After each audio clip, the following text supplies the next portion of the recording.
Welcome to tonight with फरियाद। Jail भेजना है तो भेज दें, अवाम मेरी आवाज पर निकल आएगी, कहना है नवाज शरीफ का। Let's take a look at the headlines tonight. वजीर आजम की tax amnesty scheme Tehreek Insaf ने मुस्तरद कर दी। फिर कहता हूँ कि इंशाल्लाह हम इसको ये आप दे रहे हैं एमनेस्टी स्कीम, हम आके इसको रिसेंड करेंगे, हम सारों को इन्वेस्टिगेट करेंगे। मियां नवाज शरीफ नैब की कार्रवाइयों पर बरहम, चीफ जस्टिस से नोटिस लेने की अपील। इस केस को देख लें, अब देखते हैं इसमें से क्या सजा निकलती है या क्या जजा निकलती है, देखेंगे, हम फिर देख रहे हैं। रुकने कौमी असेंबली डॉक्टर रमेश कुमार और बिलाल विर्क का नू लीग छोड़कर तहरीक इंसाफ में शमूलियत का फैसला। क्या मुस्लिम लीग नून मौजूदा बहरानों से निकल पाएगी? पूछेंगे मुस्लिम लीग नून के रहनुमा कैसर शेख से, तहरीक इंसाफ के रहनुमा एजाज चौधरी से और तज्जियाकार अंसार अब्बासी से।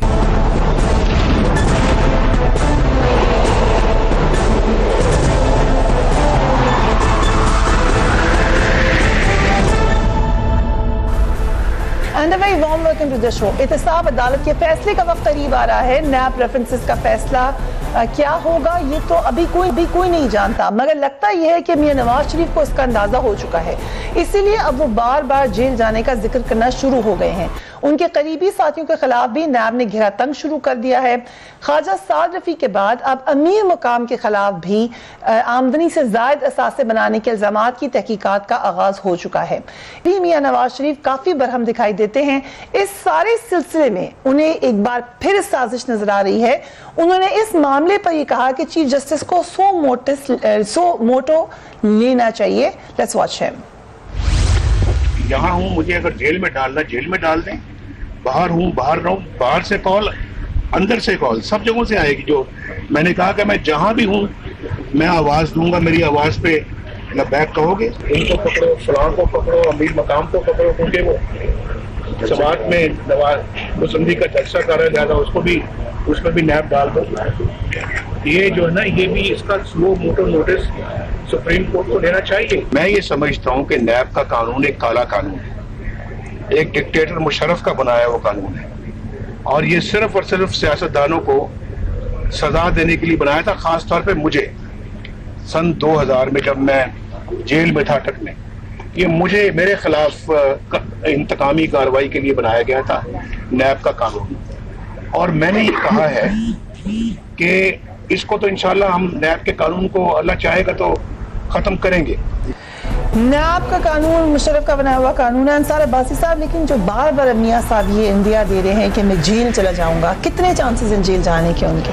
देखें, पहली बात तो ये कि जो काला कानून मैं कर लूँ कि जो काला कानून की बात कर रहे हैं ना मियां साहब, ये बात मैं एग्री करता हूँ कि ये है काला कानून। ये इस नैब ने हमेशा विक्टिमाइजेशन की है और पॉलिटिकल मनूवरिंग के लिए इस्तेमाल किया गया है। लेकिन जब काला कानून कहते हैं मियां साहब, तो 5 साल हुकूमत उन्होंने गुजार दी, तो इस काले कानून को अंडू करना चाहिए था, जो कि वादा भी किया था चार्टर ऑफ डेमोक्रेसी में। और आप तो बार बार इस पे कहते रहे। बिल्कुल, इन्होंने भी नहीं किया, पाकिस्तान पीपल्स पार्टी ने भी नहीं किया।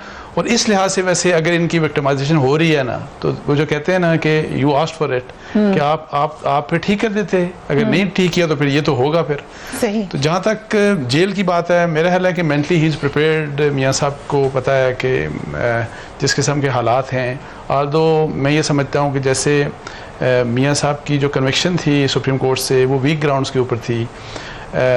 इनके खिलाफ जो रेफरेंसेस हैं उनमें भी काफ़ी ग्रे एरियाज़ हैं, उनमें बहुत ग्रे एरियाज़ हैं। लेकिन इसके बावजूद मुझे भी यही लगता है कि उनको सज़ा मिल जाएगी। क्यों? और हालात की वजह से या मुकदमे की वजह से, रेफरेंसेस की वजह से? देखें, मुकदमा तो मैं समझता हूँ वीक है। वैसे मुकदमे में इतना, देखें उसमें आप पूरी जब JIT की रिपोर्ट पढ़ते हैं ना, जब आप तो डायरेक्ट आपको एलिगेशन देना पड़ता है, और जब कोर्ट ऑफ लॉ में जब जाते हैं तो प्रूव करना पड़ता है कि जी इस शख्स के मतलब इसकी। सो मियां साहब की डायरेक्ट जितनी भी प्रॉपर्टीज़ का है, उनकी डायरेक्ट प्रॉपर्टीज़ कोई भी कभी भी नहीं रही। यानी ये JIT में भी, और यही वाजिद ज़िया भी बार बार जब सवाल पूछा जा रहा है, तो फिर वो जो बेनामी की बात करते हैं, तो बहुत सी तो ये प्रॉपर्टीज़ वो वाली हैं जो इनके वालिद साहब के ज़माने की हैं। ठीक है। तो इसलिए आपको सिर्फ एक मिसाल मैं दूं कि लंदन के जो प्रॉपर्टीज़ का जो JIT में लिखा हुआ जो फ्लैट्स का, उसमें ये लिखा हुआ था कि इसका जो सबसे बड़ा जो वो कहते हैं कि जो जो एविडेंस है कि this property belongs to Nawaz Sharif, ये जीआईटी की रिपोर्ट में लिखा हुआ है कि ये चूंकि उसी कमरे में सोते थे जिसमें इनके वालिद साहब सोते थे, तो ये कोर्ट ऑफ लॉ में ऐसी चीजें नहीं चलती। लेकिन मुझे लगता है कि इनको सजा हो जाएगी। और कब तक हो जाएगी? बस ये तो अभी मेरा ख्याल है अभी 1-1.5 महीना शायद टाइम लगेगा, ये जो चल रहा है सारा कुछ, because he will be in jail. अगर गवर्नमेंट ये रहती है तो मेरा ख्याल है फिर तो ये जेल नहीं जाने देंगे, फिर तो वो पार्डन हो जाएगी। लेकिन अगर केयर टेकर गवर्नमेंट आती है तो प्रेसिडेंट बेशक ही हो तो पार्डन मुश्किल होगी। ओके, कैसे अहमद शेख साहब, आपकी पार्टी क्या इस बात के लिए तैयार है कि जेल जाने का हो सकता है मामला? देखिए, वो तो मियाँ साहब ने खुद कई बार कह चुके हैं कि ये इनकी तैयारी है कि मुझे जेल में भेजें, कई बार कह चुके हैं। वो कहते हैं जहाँ भी मैं हूँगा वहाँ से मैं अपना आपको पैगाम दूंगा। तो मकसद है एक जो लीडर होता है उसको इससे कोई फ़र्क नहीं पड़ता। लीडर तो जो है वो पब्लिक लोगों के दिल की आवाज़ होता है, उनका लीडर होता है। और मियाँ साहब एक बहुत पॉपुलर लीडर हैं, तो वो मेरे ख्याल में ज़हनी तौर पर जो अभी आपने क्लिप सुनाया उसमें खुद वो कह रहे हैं कि मुझे कुछ भी ये मेरे खिलाफ कर सकते हैं। लेकिन जेल में मैं आवाज़ दूँ, ये क्या एक किस्म की हम थ्रेट समझ लें, या लोगों को बता रहे हैं, या लोगों को इंदिया दे रहे हैं, क्या कह रहे हैं? देखिए, बात ये है कि वो एक बहुत पॉपुलर लीडर है, एक पार्टी एक बहुत अरसे से वो मुल्क के वजीर आज़म भी रहे और पॉलिटिक्स में है। तो वो ऐसा कोई भी मिसाल ही नहीं है कि आप वो बिल्कुल खामोश हो जाएंगे। अपना बात देखिए, कोई भी पॉलिटिशियन लोगों को बगैर नहीं रह सकता, उसको अपने सेंटीमेंट का इजहार लोगों पर करना है। हर सूरत जो भी हालात होंगे मियाँ साहब उसमें अपना पॉइंट ऑफ व्यू लोगों तक पहुँचाएंगे, और ये उनका कानूनी राइट है। हर कोई उसको उनको इसमें रोक नहीं सकता। ज़हनी तौर पे शायद वो तैयार हो गए हैं, उनके ज़हन में है कि ये इन्होंने ये बेंट अपॉन है कि मुझे सजा दी जाएगी। इसीलिए आपकी पार्टी तैयार है इसके लिए? नहीं, पार्टी के ऊपर कोई असर पड़ेगा? पार्टी के तो ऐसी कोई हमारी मीटिंग ऐसी नहीं हुई, फॉर्मल इसमें मीटिंग नहीं हुई जो मैं कहूँगी पार्टी का क्या। बट यू नो कि लोग निकल के जाना शुरू हो रहे हैं आपकी जमात से। आप आज भी रमेश कुमार साहब गए हैं। ये इलेक्शनों के करीब अक्सर होता है, कोई पहली बार नहीं हुआ। ये कोई नई बात नहीं है। पार्टियों में कुछ चेंजेस आती है, इलेक्शन नए होने जा रहे हैं ना। 5 साल का पीरियड गुजर गया। 5 साल में हमारी पार्टी में कोई किसी किस्म की कोई रखना नहीं हुआ। बड़ा लोगों का ख्याल था कि पार्टी टूट जाएगी, मियाँ साहब बाहर चले जाएंगे। मियाँ साहब उसको फेस कर रहे हैं। मियाँ साहब एज अ पॉलिटिशियन और स्टेट्समैन उसको इस दफा फेस कर रहे हैं। नहीं जी, फेस सामने आपके फेस कर रहे हैं लोगों का, कि आपके मीडिया का या आम जनरल इंप्रेशन यही था कि मियाँ साहब को जरा ये बात होगी। अब भी यही ख्याल है कि उनको तो अगर सजा होगी तो वो जेल जाएंगे, अगर जाएंगे तो तब भी उसको फेस करेंगे। मुझे नहीं पता कि वो क्या होगा, जो भी फैसला आएगा राइट उसके हिसाब से देखेंगे। एजाज चौधरी साहब खुद मियाँ साहब कह रहे हैं कि मैं जेल चला जाऊंगा, वहां से भी आवाज दे सकता हूँ। ये क्या रिपरकशंस होंगी अगर मियाँ Nawaz Sharif former prime minister of Pakistan जेल चले जाते हैं? जी बहुत शुक्रिया फ्रिया। पहली बात तो मैं थोड़ा सा ये चाहता हूँ कि मैं ये अर्ज़ करूँ कि नैब का कानून फ़ी नफ्से ही उसमें कोई बहुत बड़ी ख़राबी नहीं थी, अलबत्ता उसमें कुछ कमज़ोरियाँ मौजूद थी, जिसकी एक की निशानदेही मैं ये करता हूँ कि उसमें प्ली बार्गेन का एक ऐसा रास्ता खुला रखा गया था कि कोई चोर या डाकू डकैती करे, चोरी करे और उसके बाद हिस्सा बखरा करके और फारिग हो जाए। ये सुकम था उसके अंदर। लेकिन मैं इस बात से इत्तफाक करता हूँ कि उसका जब उसका तनफीज़ की गई, नफाज किया गया, तो उसे सियासतदानों के बाजू मरोड़ने के लिए और लोगों को दबाने के लिए इस्तेमाल किया। पाकिस्तान में कभी भी कोई एहतसाब का शफाफ नहीं कानून रहा। मैं यहाँ एंटी करप्शन का महकमा था, उसके बारे में भी यही था कि सबसे ज़्यादा करप्शन उसमें होती है। फिर वो सैफुर रहमान वाला एहतसाब सामने आया, उसमें भी पता चला कि सिर्फ उन्होंने बेनज़ीर और पीपल्स पार्टी को हदफ बनाया हुआ है। जब मुशर्रफ ने ये बनाया तो कानून के अंदर कुछ खराबियों के बावजूद कानून बहरहाल मजबूत था, और मैं समझता हूँ कि पहली दफ़ा अक्रॉस द बोर्ड उसको इस्तेमाल किया जा रहा है। और उसमें जो सुकम थे उसको इस पार्लियामेंट को 4.25 बरस जिसको हो गए, यानी ये तो 1 साल से बात शुरू हुई है ना, नैब के ऊपर एतराज़ या नैब के चेयरमैन पे एतराज़ कि मियाँ साहब जलसा आम में कहते हैं कि भाई ठीक हो जाओ, तुम शरीफ लोगों की पगड़ियाँ उछालते हो। किसी वजीर ने कहा कि इनके नाखून काटने वाले हैं, किसी ने पर कतरने की बात की। तो असल में नैब के कानून को आप मुर्द इल्ज़ाम मत ठहराइए, एक बात।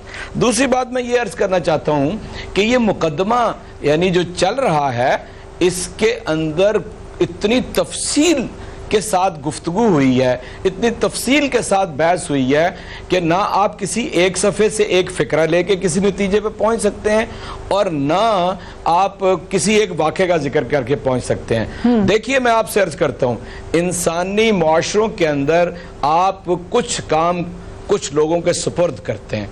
आप मुझे बताइए कि मेरी कोई भी राय हो सकती है, लेकिन एपेक्स कोर्ट के 5 जज इसको सुनते हैं, ठीक, पूरी मौका देते हैं सफाई का, और एक ऐसा यानी फैसला आता है, फिर जेआईटी बनती है, उसके अंदर पूरी तफ्तीश होती है।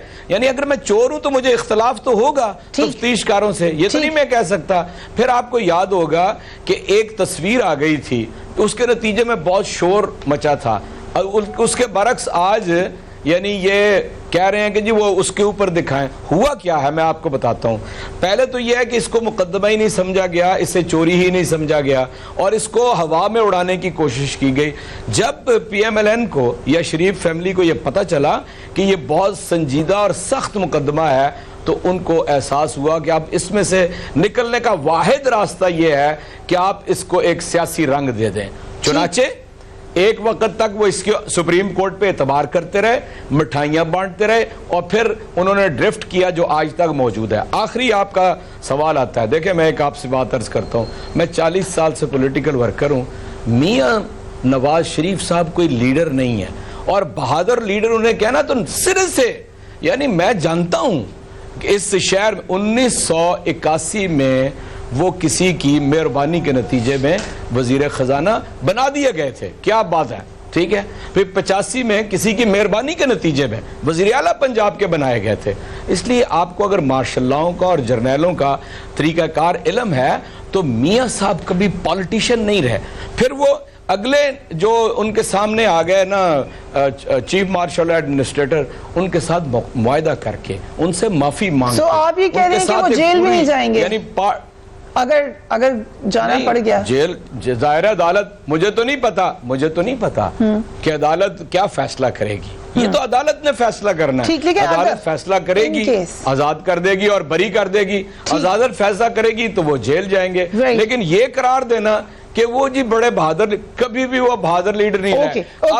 अब उन्हें सिर्फ अपनी 3000 करोड़ रुपया जो उन्होंने चोरी किया ना, ठीक है, वो असल में उन्हें अपने हाथ से निकलता चौधरी साहब अगर इजाजत दें हम एक वक्फा लेते हैं। जी, हम वक्फा ले लें चौधरी साहब, फिर उसके बाद वापस आते हैं। Keep watching trend fair.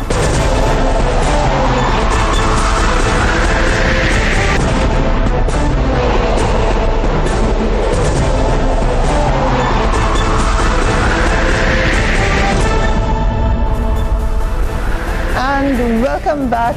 कितना इम्पैक्ट पड़ेगा, नवाज शरीफ साहब ने ये भी कहा है, अंसार साहब कि मैं वहाँ से कॉल दूंगा, लेकिन माजी में भी जेल गए हैं नवाज शरीफ साहब। अभी चौधरी साहब का अपना ओपिनियन है, लेकिन अगर माजी की रोशनी में देखें, एक अहम शख्सियत से पूछा गया इस्लामाबाद में कि अगर नवाज शरीफ जेल चले गए तो क्या होगा। उन्होंने कहा माजी में यहाँ पे फांसी भी हुई है वज़ीर आज़म को, कुछ नहीं हुआ। Do you agree? कुछ नहीं होगा। देखें, ये अभी वैसे कहना कुछ थोड़ा सा प्रीमेच्योर इसलिए होगा कि जब डिस्क्वालिफिकेशन हुई थी तो बहुत से लोगों को वैसे ही उम्मीद थी कि पार्टी टूटेगी, लेकिन चूंकि मियां नवाज शरीफ अपने आप को डीएक्टिवेट नहीं किया, एक्टिव ही रहे पॉलिटिक्स में, ठीक है, तो अगर जेल में जाते हैं तो ये भी हो सकता है कि वो पॉपुलर हो जाए और मजीद पॉपुलैरिटी में, लेकिन डिपेंड ये करता है कि वही बात कि कॉल क्या देते हैं, कितना एक्टिव होते हैं, कैसी डायरेक्शंस आती हैं, तो ये डिपेंड उस तरह करेगा। लेकिन अगर फर्ज करें कि, और लेकिन एट द सेम टाइम ये भी हो सकता है कि अगर कोई पार्टी को कमज़ोर करना चाहे उस वक्त और उसको तोड़ना चाहे तो मेरा ख्याल है उस वक्त फिर टूट भी सकती है, लेकिन डिपेंड यही करेगा कि मियाँ साहब की पॉपुलैरिटी उससे कम होगी जेल में जाने से या ऊपर होगी। ये एंटायरली आपका क्या एनालिसिस है? देखिए, मेरा ख्याल है कि अभी हमने जलसों में उनके देखा है, अभी देखें जो पहले हुआ उससे तो साफ लग रहा है कि इनकी पॉपुलैरिटी बढ़ी है। ठीक, मैं यही कहता हूँ कि टोटल डिपेंड इसके ऊपर करता है कि क्या वो डिमोरलाइज होके तो डीएक्टिवेट होते हैं, ठीक, या जेल जाके भी लग तो नहीं रहा कि डिमोरलाइज अगर नहीं होते तो फिर हो सकता है फिर के अपना मेंटेन रखें। लेकिन बहुत से लोग ये भी कहते हैं कि पॉपुलैरिटी होगी, बहुत से लोग ये कहते हैं कि हो कुछ सकता है, कह नहीं सकते अभी, मेरा प्रीमेच्योर है। राइट। हम आज की जो अहम खबर ये है कि डॉक्टर रमेश कुमार ने पीएमएलएन छोड़ने का फैसला कर लिया है, पीटीआई को वो ज्वाइन करें। पीटीआई के तर्जुमान फवाद चौधरी ने ट्वीट किया, वो कह रहे हैं नवाज लीग में टूट फूट का अमल और तेज हो रहा है। दो अहम रहनुमा रवां हफ्ते मुस्लिम लीग छोड़कर तहरीक इंसाफ में शमूलियत का ऐलान करें। आपने कहा कि साहब की इलेक्शन का वक्त है, लेकिन जैसे अंसार अब्बासी साहब कह रहे हैं कि ये बात स्पेक्यूलेशन थी कि टूटेगी पीएमएलएन। किस हद तक पार्टी आप समझ रहे हैं इंटैक्ट है या अभी मुश्किल वक्त आने वाला है? देखिए, पार्टियों के ऊपर मुश्किल वक्त तो आते रहते हैं, पॉलिटिक्स है, पॉलिटिक्स में नीचे ऊपर ऊंच होती रहती है। ये तकरीबन 2-2.5 साल से ये मामला चल रहा है, और 1 साल से तो तकरीबन या जुलाई से 8-9 महीने हो गए। तो मियाँ साहब तो प्राइम मिनिस्टर नहीं है, और यही ख्याल था कि पार्टी की में टूट जाएगी और उसमें रिफ्ट हो जाएगी। बड़ी हद तक देखिए ना, अगर 5-7-10 मेंबर हमारे, अगर 200-250 मेंबर हैं पार्टी के, तो उसमें से अगर है तो वो तो 5% भी नहीं है पार्टी। और ये इलेक्शन के वक्त आप किसी भी इलेक्शन में देख लें कि कुछ ना कुछ तो तब्दीलियां इलेक्शन में आती हैं। कोई एक पार्टी दे, ये भी हुआ है कि कई, लेकिन मुस्लिम लीग ग्रास रूट लेवल पे पॉपुलर है। लेकिन इस वक्त तक जमात को मेहनत करनी पड़ी, एक वक्त आया आपने कमेटी भी बनाई कि जो लोग नाराज हैं उनको बनाएं। एक ये क्राइसिस तो देखा है, देखिए ना, बहुत बड़ा क्राइसिस आया है हमारे जो कुछ 2-2.5 साल से चल रहा है। बहुत सख्तियां आई हैं, हर कई किस्म के मराइल से गुजरी है हमारी पार्टी, और उसके बावजूद अभी तक वजह क्या है कि जो ग्रास रूट लेवल पे पॉपुलैरिटी बहुत ज़्यादा है, और लोग बिल्कुल अभी भी हम देखते हैं अपने हलकों में, और इसी वजह से मैं नहीं महसूस करता था कि हमने बहुत काम किए। अभी कल ही का जो काम हुआ है, मैं बिजनेस को रिप्रेजेंट करता हूँ, कराची चैम्बर ऑफ कॉमर्स का प्रेसिडेंट रहा, और इस वक्त फाइनेंस कमेटी जो है इसका चेयरमैन हूँ। तो कल का जो काम हुआ है, मैं कहता हूँ, मैं 51 ईयर से बिजनेस में हूँ, मेरी फैमिली 130 साल से बिजनेस में। हमने एक तारीख में ये सुना ही नहीं कि ऐसा हो सकता है। इतना बड़ा हमने स्टेप किया है बिजनेस कम्युनिटी के लिए और आम लोगों के लिए। ये जो टैक्स की हमने जो रिवीजन की है ना, तो मसलन 1 लाख पे कोई टैक्स भी नहीं है, बहुत थोड़ा अमाउंट होता था। जो 1 लाख महाना पे 12 लाख रुपए, हमने 4 लाख रुपए टैक्स एग्जेम्पशन थी, उससे बढ़ा के 300% 12 लाख कर दिए। और वैसे मैं कह रहा हूँ कि हमने मौका दिया, जो लोग परेशान थे ना कि टैक्स के जो ऑफिशियल थे उनसे परेशान थे, वो तमाम हमने वाइट करने के लिए, या लोगों को टैक्स नेट में सही तरह काला धन खत्म करने के लिए हमने बहुत स्टेप लिए। मैं समझता हूँ एक बड़ा पॉपुलर स्टेप है। इससे आप देखिएगा, हम सुन लें इमरान खान साहब ने सवाल से क्या कहा। Let's listen to Imran Khan के नुमाइंदे भी हमारी कमेटी में, कल भी असद उमर और सारे हम साथ ही थे। ये किसके बारे, टैक्स को तो सब कह रहे हैं ठीक किया। असद उमर ने कल मेरे साथ प्रोग्राम में से डान में बड़ी तफसील से उसने कहा, ये टैक्स का जो हमने किया है ना, यानी 4 लाख से 12 लाख किया है, किसी एक ने भी इसकी मुखालफत नहीं की। ओके, ठीक है, लेकिन एमनेस्टी स्कीम के ऊपर क्या कह रहे हैं Imran Khan? Let's watch him. इस एमनेस्टी स्कीम को मेरी और मेरी पार्टी मुस्तरद करती है। हम आज कह रहे हैं कि इंशाअल्लाह 2018 का हम इलेक्शन जीतेंगे। जिन्होंने एमनेस्टी ली है सबको इन्वेस्टिगेट करेंगे। इन्होंने कहा ना कि जी सवाल नहीं पूछेंगे, हम सबको इन्वेस्टिगेट करेंगे। जिनका जायज का पैसा है, जिन्होंने सोर्स ऑफ इनकम दिखा सकते हैं कि किधर से उन्होंने जो भी इनकी एसेट्स लिए बाहर, वो उनको मिल सकती है एमनेस्टी स्कीम। लेकिन जो ये दिखा ही नहीं सकते कि किधर से पैसा आया है, इसका तो बड़ा आसान चीज़ है। ये अपने बच्चों के नाम किया हुआ है, नवाज ने और इसहाक डार ने अपने बच्चों के नाम, मैं इनकी मिसाल दे रहा हूँ। तो ये तो कहेंगे जी वो गैर सियासी हैं और वो उनके नाम पे पैसा ले आएंगे वापस। हमने इसको पूरी तरह, हम इसको, इस करप्शन की को प्रमोट करने के लिए हम इसके खिलाफ हैं। चौधरी साहब, इमरान खान साहब ने मौक़िफ़ दे दिया, लेकिन ओवरऑल जो स्कीम्स हैं, ये तरक्याती काम हैं, जैसे कि अभी कैसर साहब ने भी कहा, वो पीएमएलएन का बहरहाल एक फोटे है, उस पर मुकाबला होगा नेक्स्ट इलेक्शन में, या आप समझते हैं कि पैनमा पर ही मुकाबला होना है? देखिए, नहीं, मेरा ख्याल है कि तमाम बातें होंगी और पैनामा भी उसमें एक इशू के तौर पे आएगा। इनकी कारकर्दगी के ऊपर भी बात होगी। जिस कदर पाकिस्तान की माशी सूरत हाल इस वक्त दिगरगूं है, कर्जों का बोझ अलग है, एक्सपोर्ट्स गिरती चली जा रही हैं, इंपोर्ट्स बढ़ती चली जा रही हैं, और ये जो ट्रेड डिफिसिट है ये तो किसी मुल्क की तबाही का निशान होता है ना।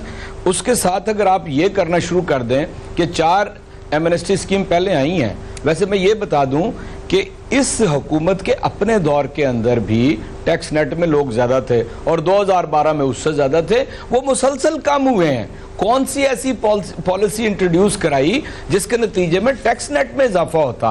पीपल्स पार्टी के गुज़श्ता आखिरी दौर के अंदर आपको याद होगा 3.8 मिलियन लोगों का रिकॉर्ड जमा किया गया था, जिनके टेलीफोन, जिनके यानी ट्रैवलिंग एक्सपेंसेस और बोर्डिंग लॉजिंग एक्सपेंसेस के बारे में बताया गया था कि ये अरबपति लोग हैं और वहां से पहुंचना था। आपने तो 2% के ऊपर काला धन सफेद करके तो दयानतदार लोगों के मुंह के ऊपर दे के तमाचा मारा है।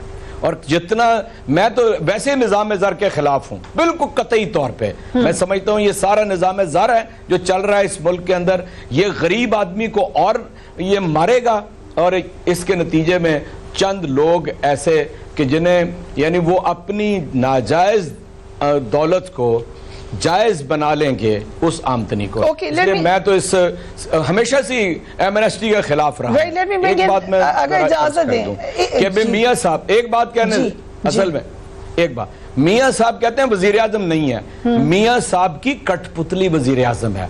मियां साहब का एक ऐसा शख्स यहाँ वजीर आजम है जो पहले दिन से कह रहा है मैं वजीर आजम नहीं हूं, नवाज शरीफ वजीर आजम है। इसलिए पॉपुलैरिटी का तब पता चलेगा जब हुकूमत खत्म होगी।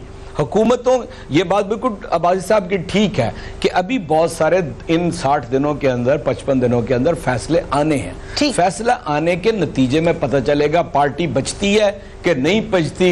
एक्सप्लोड तो नहीं, ये इम्प्लोड होती हुई नजर मुझे आ रही अंदर से ही। ये जाहिर है कुजा हुकूमत का एक पूरा कुव्वत होना और कुजा हुकूमत के बाद आजाद होना जमीन आसमान का फर्क। Okay, we will take a break here and we will be right back. Keep watching tonight's Ferian.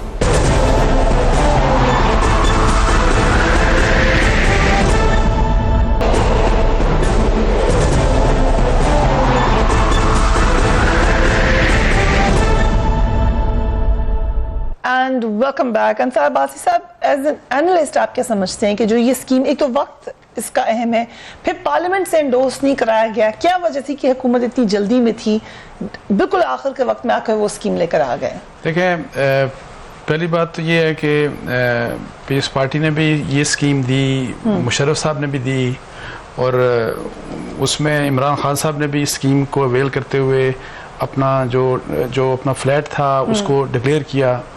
एक बात मैं देखें बता दूं, चूंकि खान साहब ने भी बात की और एक जनरल इंप्रेशन जो है ना कि चोर जो होते हैं वो इससे फ़ायदा उठाते हैं या जो करप्ट होते हैं।